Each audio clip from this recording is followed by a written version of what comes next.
Matendo ya Mitume 16. Naomba soma nami kuanzia mstari wa 25. Lakini panapo usiku wa manane, Paulo na Sila walikuwa wakimwomba Mungu na kumwimbia nyimbo za kumsifu, na wafungwa wengine walikuwa wakiwasikiliza. Ghafla pakawa tetemeko kuu la nchi, hata misingi ya gereza ikatikisika, na mara hiyo milango ikafunguka, vifungo vya wote vikalegezwa. Yule mlinzi wa gereza akaamka, naye alipoona ya kuwa milango ya gereza imefunguka, alifuta upanga akataka kujiua, akizani ya kuwa wafungwa wamekimbia. Ila Paulo akapaza sauti yake kwa nguvu akisema, usijizuru, kwa maana sisi sote tuko hapa. Akataka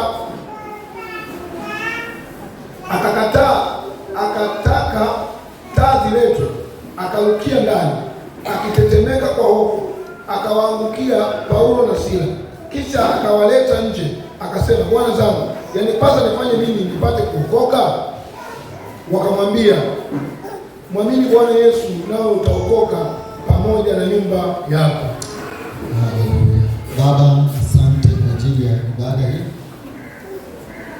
Tumekuona kipekee tangu tulipoingia mahali hapa Bwana, na tumethibitisha unao ushirika na watoto wako. Nisimamapo mbele ya watu wako, naomba neema kupitia maneno haya ambayo tunayasoma, ni neno lako. Nisaidie Mungu kwa muda huu wa dakika chache, nilitamke kusudi lako litakalobadilisha maisha ya watu wako katika jina la Yesu. Amen. Amen. Haleluya. Kama unaandika, unaweza kuandika nguvu ya ibada. Nguvu ya ibada. Haleluya.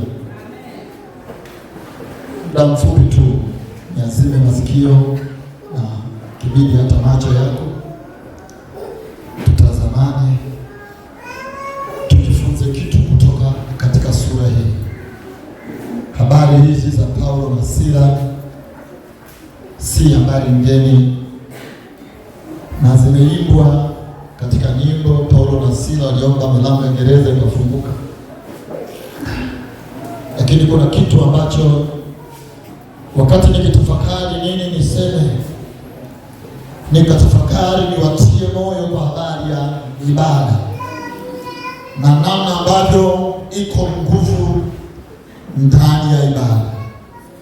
Napozungumza ibada, nazungumza maisha ya mtu na mahali popote alipo kuwa na moyo wa ibada. Haleluya. Ibada ni ile hali ya kitabia ya uungu ndani yako, ambayo popote pale mtu, si ajabu na mkuta mwanamke anasonga ugali ama anapika pilau, lakini huko anapika pilau yake, ndani yake, moyoni mwake anabubujika, anafanya ibada.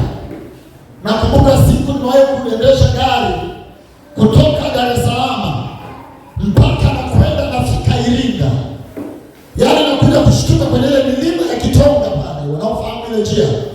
Ndio nakumbuka nimeshafika hapa, lakini njia nzima kulikuwa kuna mambo fulani ambayo nilikuwa nafuatilia, nikawa nazungumza na Mungu. Haleluya.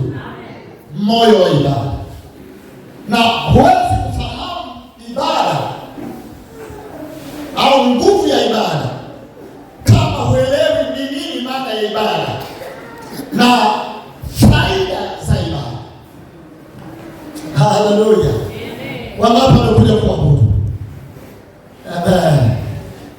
Wakati mwingine mtu anaweza kaja kama alikujumuika.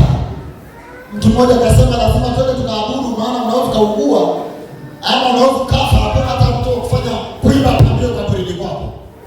Lakini mtu ambaye unakuja kwa nia na kwa kina cha dhati kutoka moyoni kwamba nataka nimwabudu Mungu, ni lazima ibada yako iwe na matokeo.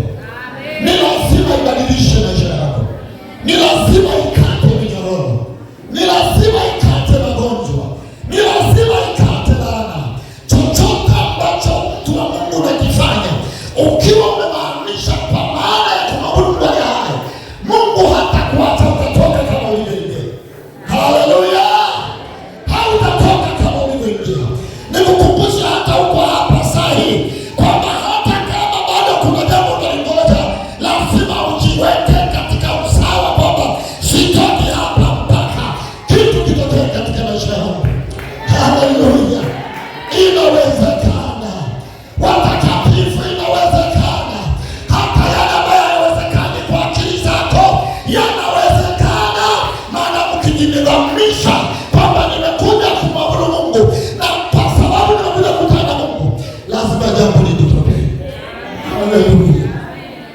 Haleluya.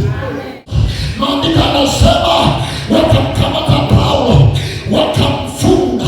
Baada ya kumfunga kwa kamba pamoja na Sila, wakawatembeza uchi katika masoko wakawazolea, lakini kwa sababu moja tu, baada ya kuwapiga Paulo anasema viboko 40 kasoro moja, wakiwa wamejaa majeraha, wakawatupa gerezani.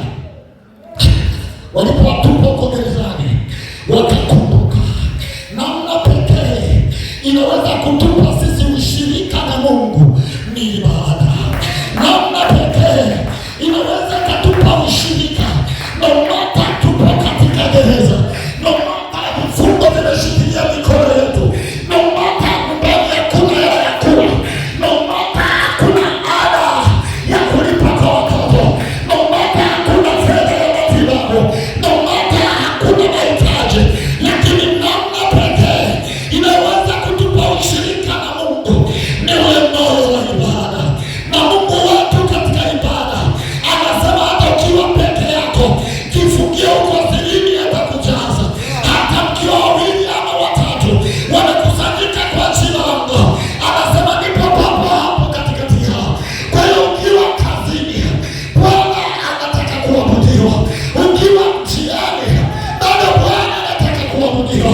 Ukiwa shambani, bado Bwana anataka kuabudiwa. Haleluya. Hili ndilo tatizo. Unajua Mungu wetu naye analo tatizo, naye Mungu wetu anayo changamoto. Na changamoto kama vile wewe una changamoto, nataka Mungu akutendee. Changamoto ya Mungu wetu ni hii, inapatikana Injili ya Yohana sura ya 4 mstari wa 21. Anasema Mungu ni roho, nao waabuduo imewapasa kuabudu katika roho na kweli.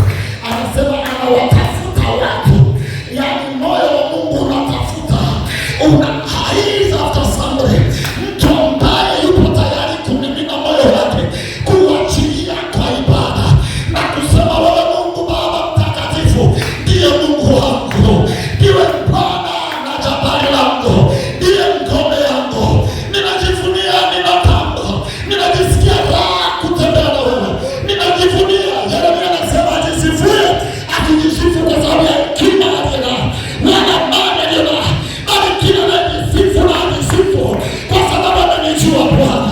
Mungu anatamani kusikia mtu anayesema.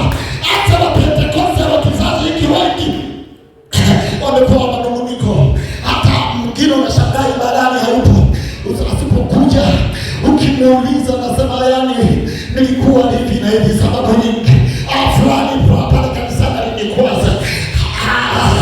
Bado hutaamua siri, hujagundua siri. Majito yaliyogundua siri yanajua kwamba mimi nimeitwa na Mungu. Nikiingia pale kanisani, hata kama nimekwazwa na mchungaji, bado yeye ni mwanadamu, lakini yupo Mungu naye kwenda kumwabudu, yupo Mungu ninayemtumikia, na uweza wake hauna mipaka, aweza kuvunja nira. Haleluya, haleluya. Neno la Bwana linasema wakiwa pale gerezani mnamo usiku wa manane, Paulo akazinduka pamoja na pingu alizo nazo, pamoja na minyororo mikatala aliyonayo, amefungwa shingoni, mikononi na miguu. Akamwambia, hey Sila, amka, ni saa ya ibada, ni saa ya ibada. Amka mpendwa, ni saa ya ibada. Tumefungwa minyororo sawa, hatuwezi kupiga makofi sawa, lakini nafsi zetu hazija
kusifiwa, amestahili katika kustahili kwake. Awe amekupa fedha, amestahili. Awe hajakupa, amestahili. Awe amekuponya, amestahili. Awe hajakuponya, amestahili. Awe amekubariki, amestahili. Awe hajakubariki, amestahili. Haya ndio majibu ya imani, na hapo lazima kuna jambo litokee. Mtu anapokuwepo mwenye nia ya ibada namna hiyo, sio mtu anayenung'unika tu. Unajua mimi najisikia vibaya. Mtu ananung'unika tu, ni mtu wa malalamiko tu. Wakati mwingine, sikiliza, jifunze. Hata Ayubu anasema, mimi najua jambo moja, kwamba nalitoka tumboni mwa mama yangu ni uchi, nikarudi ni uchi. Bwana alitoa na Bwana ametoa. Jina la Bwana libarikiwe. Angalia mwisho wa Ayubu. Watu wenye manung'uniko Mungu hawasikii, lakini majibu ambaye anasema Yesu ni mwamba, hata katika hali hii Yesu ni Bwana. Hayo majibu Mungu hakawii, anashuka kwa kishindo, anashuka mwenyewe. Wakaanza kumwimbia, wakaanza kusifu, wakati wafungwa wengine wakiwaangalia, wakiwasikiliza. Walikuwa usiku wa manane, unajua ni mida ya usingizi, sio? Lakini na wafungwa wengine wakawa wakiwasikiliza, wakiangalia hao watu ni aina gani. Jana amekosa chumvi, lakini leo nasema Mungu yu mwema. Jana amekosa mkate, leo nasema Mungu yu mwema. Jana hajauza biashara yake, leo nasema Mungu ni mwema, kwa maana fadhili zake ni za milele. Wakati wanawashangaa hawa jamaa, yanapiga vigelegele, yanapiga vigelegele nyeusi na shangwe yakimsifu Mungu, lakini yako ndani ya mikatale, yako ndani ya minyororo. Neno la Bwana linasema Mungu hakuvumilia mbingu hazikunyamaza. Bwana akatuma tetemeko, Bwana akatuma tetemeko. Kuna tetemeko ndani ya ibada, kuna kishindo ndani ya ibada, kuna mamlaka ndani ya ibada, kuna mapinduzi ndani ya ibada, kuna mageuzi ndani ya ibada. Tetemeko likatokea na yale malango, Bwana anasema makomeo ya chuma yakafunguka. Mlinzi anashangaa, yanafunguka yenyewe. Mungu kama aishivyo, upo kwenye ibada zuia hayo malango yakafunguke, hayo mapeti yakakatike, hiyo minyororo ikakatike. Hebu simama mahali ulipo, simama mahali ulipo, huku kidai kama niko kwenye ibada. Kila minyororo lazima ikatike, kila mifungo lazima iondoke, kila mateso lazima yaondoke, kwa sababu huko katika ibada Paulo anasema, Biblia inasema wakaendelea kuimba na mambo yakafunguka, magereza yakafunguka. Hata kama kuna gereza, hata kama kuna vifungo, hata kama kuna kuonea, nataka nipatia tumaini Mungu, tumaini wa Mungu. Yeye hatanyamaza, atapeleka tetemeko kazini kwako, tetemeko nyumbani kwako, tetemeko biasharani kwako, tetemeko kwenye huduma yako, tetemeko.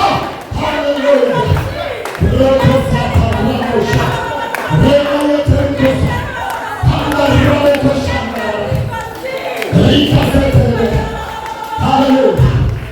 Nataka nikuite wewe ambayo umefika mahali unasema hili tatizo ni kubwa, ni kama haliwezekani. Nataka nikwambie hiyo ni gereza.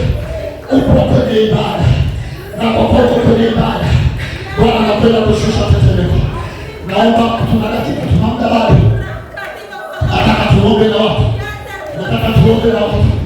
Wengine ni vifungo, wengine umefungwa ukifunga na unasema hiki ni kifungo, huu ni mwima wangu. Hiyo mima tunakwenda kuichomoa katika jina la Yesu, kwa sababu Kristo Yesu anasema, jifuneni nira yangu mjifunze kwangu, nani mtapata raha nafsini. Tunaitaka raha nafsini, tunaitaka raha nafsini. Tena nasema ombeni ili furaha yenu iwe timilifu. Furaha yetu inakwenda kutimia. Hebu mwite Mungu sasa, wakati huo njoo hapa mbele. Wewe ambaye una shida, wewe unasema naona kifungo, nina mateso, ninaonewa, nimetafuta suluhu, nimekosa. Njoo, usiogope. Mungu anapenda kufanya jambo jipya katika maisha yako. Muujiza, muujiza. Tunaweza kumwita Mungu wa muujiza. Kuna watu hata kazi hawana.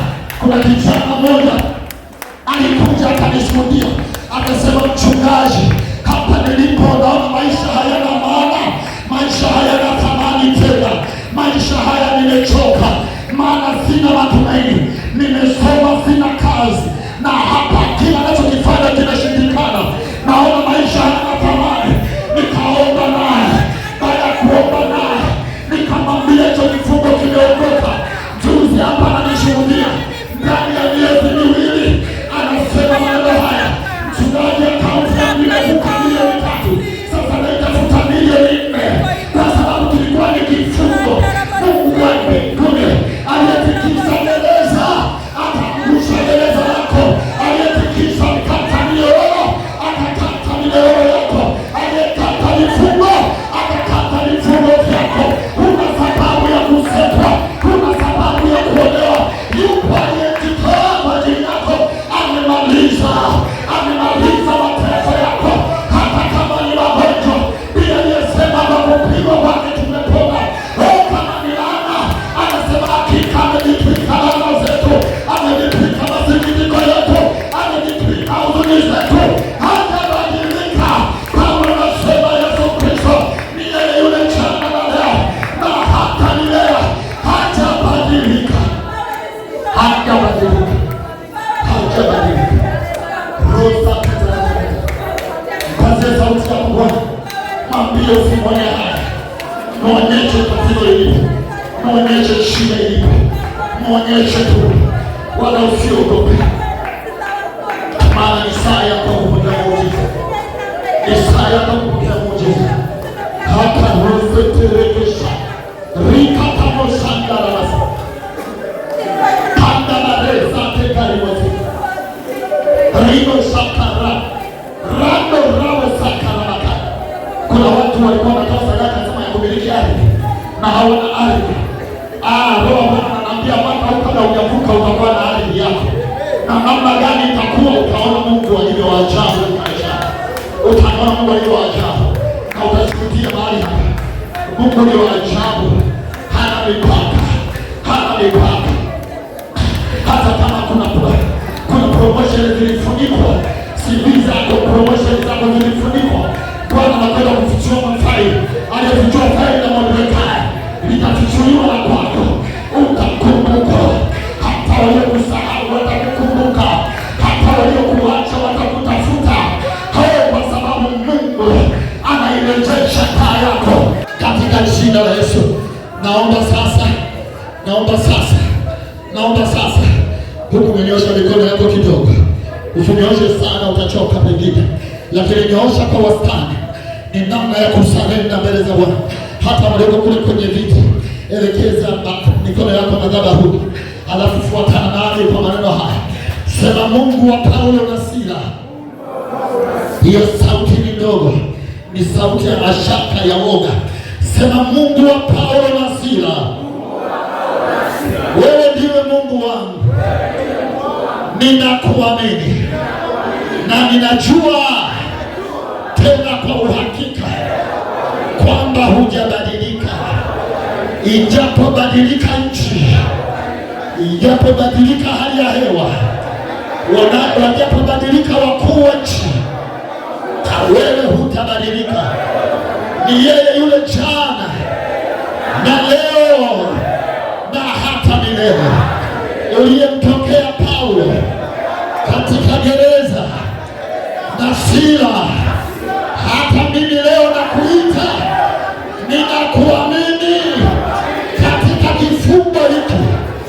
Sijui kilifikaje, nimejikuta ninacho, pengine ni cha ukoo, mimi sijui, ni cha maagano, mimi sijui.